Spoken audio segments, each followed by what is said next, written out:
तुलसी विवाह पौराणिक कथा। एक बार शिव ने अपने तेज को समुद्र में फेंक दिया था। उससे एक महातेजस्वी बालक ने जन्म लिया। यह बालक आगे चलकर जलंधर के नाम से पराक्रमी दैत्य राजा बना। इसकी राजधानी का नाम जलंधर नगरी था। दैत्यराज कालनेमी की कन्या वृंदा का विवाह जलंधर से हुआ। जलंधर महाराक्षस था। अपनी सत्ता के मद में चूर उसने माता लक्ष्मी को पाने की कामना से युद्ध किया, परंतु समुद्र से ही उत्पन्न होने के कारण माता लक्ष्मी ने उसे अपने भाई के रूप में स्वीकार किया। वहां से पराजित होकर वह देवी पार्वती को पाने की लालसा से कैलाश पर्वत पर गया।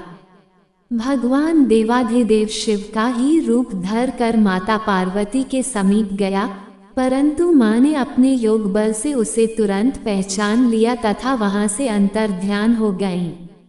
देवी पार्वती ने क्रुद्ध होकर सारा वृतांत भगवान विष्णु को सुनाया। जलंधर की पत्नी वृंदा अत्यंत पतिव्रता स्त्री थी। उसी के पतिव्रत धर्म की शक्ति से जलंधर न तो मारा जाता था और न ही पराजित होता था। इसलिए जलंधर का नाश करने के लिए वृंदा के पतिव्रत धर्म को भंग करना बहुत आवश्यक था।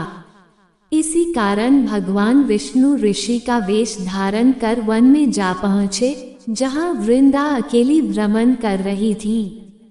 भगवान के साथ दो मायावी राक्षस भी थे, जिन्हें देखकर वृंदा भयभीत हो गईं।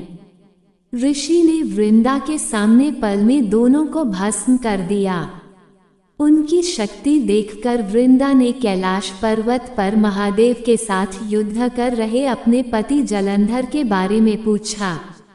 ऋषि ने अपने माया जाल से दो वानर प्रकट किए। एक वानर के हाथ में जलंधर का सिर था तथा दूसरे के हाथ में धड़।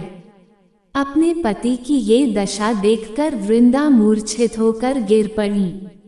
होश में आने पर उन्होंने ऋषि रूपी भगवान से विनती की कि वो उसके पति को जीवित करें।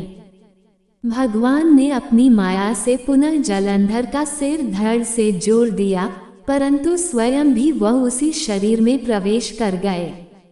वृंदा को इस छल का तनिक भी आभास न हुआ।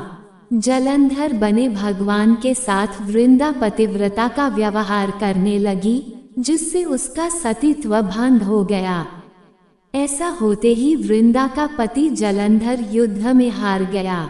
इस सारी लीला का जब वृंदा को पता चला, तो उसने क्रुद्ध होकर भगवान विष्णु को हृदयहीन शिला होने का श्राप दे दिया। अपने भक्त के श्राप को भगवान विष्णु ने स्वीकार किया और शालिग्राम पत्थर बन गए। सृष्टि के पालनकर्ता के पत्थर बन जाने से ब्रह्मांड में असंतुलन की स्थिति हो गई।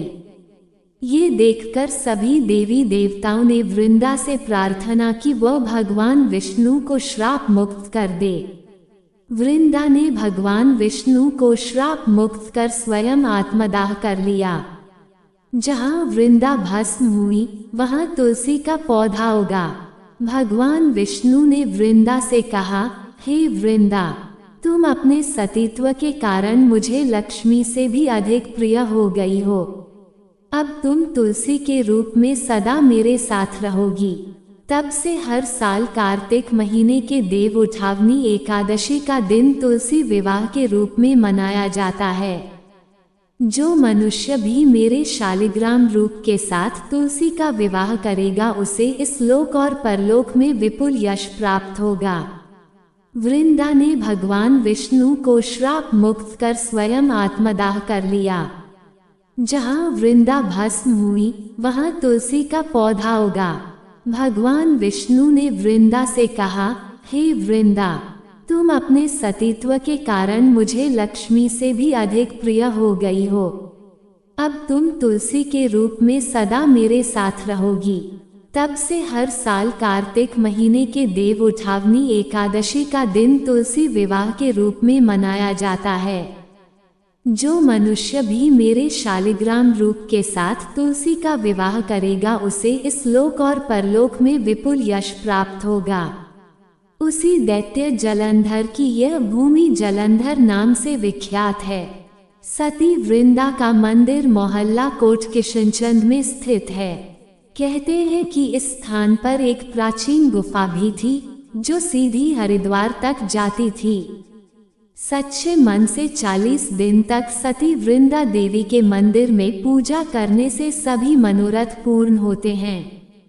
जिस घर में तुलसी होती है वहां यम के दूत भी असमय नहीं जा सकते। मृत्यु के समय जिसके प्राण मंजरी रहित तुलसी और गंगा जल मुख में रखकर निकल जाते हैं वह पापों से मुक्त होकर वैकुंठ धाम को प्राप्त होता है।